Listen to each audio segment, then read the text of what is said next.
চাঁদপুরের এই সুন্দর জায়গাটা যদি আপনি ভ্রমণ করতে চান তাহলে পুরো ভিডিওটা শেষ পর্যন্ত দেখুন। চলুন আমরা ভিডিওটা শুরু করি।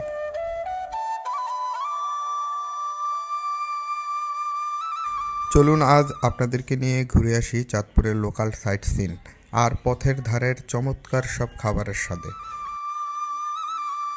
বাইকে উঠে মতলবের পথে যাত্রা শুরু করতে রাস্তার পাশে পেয়ে গেলাম 2 টাকা দামের সিঙ্গারা, সাথে 2 টাকা দামের পেঁয়াজু। দামটা ছোট হলো, স্বাদটা ছিল একেবারে অসাধারণ। এরপর সবুজে ঘেরা সুন্দর রাস্তা আর প্রকৃতির মায়া দেখতে দেখতে দুজনের পথ চলা। হঠাৎ চোখে পড়ল নদীর বুকে ভাসমান এক সুন্দর রেস্তোরাঁ। নদীর ঢেউ আর চারপাশের মনোরম পরিবেশ। কিছুটা সময় এখানে না থেমে কি আর পারা যায়। বসে পড়লাম ভাসমান রেস্তোরাঁয়, সঙ্গে কোল্ড কফি আর লাচ্ছি। দুজনের খরচ হয়েছিল 250 টাকা।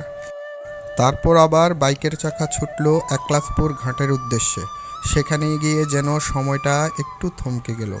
নদীর হাওয়া, চারপাশের পরিবেশ আর প্রিয় মানুষের সঙ্গে সব মিলিয়ে তৈরি হলো দারুণ এক বিকেল। আর এখানে এসে নাগামরিচের ঝালমুড়ি ট্রাই করতে একদম ভুলবেন না, সঙ্গে স্পেশাল মালাই আইসক্রিম। ওফ, স্বাদটা ছিল এক কথায় দুর্দান্ত।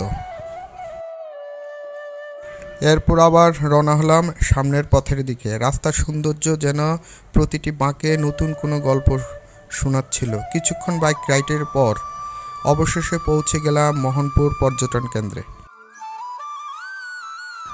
ভাবলাম এখানে একটু ফ্রেশ হয়ে বিকালের পরন্ত সূর্য দেখব। আকাশ জুড়ে তখন মেঘের আনাগোনা, আর সেই মেঘের ফাঁকে ফাঁকে সূর্যের লুকোচুরি। প্রকৃতি যেন সেদিন নিজের হাতে এঁকেছিল এক অপার্থিব ছবি।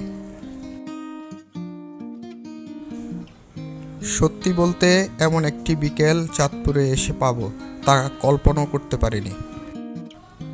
ভ্রমণ মানেই সবসময় দূরে কোথাও ছুটে যাওয়া নয়, কখনো কখনো কাছের কোণে অচেনা পথ, নদীর হাওয়া, রাস্তার পাশে 2 টাকার সিঙ্গারা আর প্রিয় মানুষের সঙ্গে কাটানো কয়েকটি মুহূর্তে হয়ে ওঠে জীবনের সেরা স্মৃতি।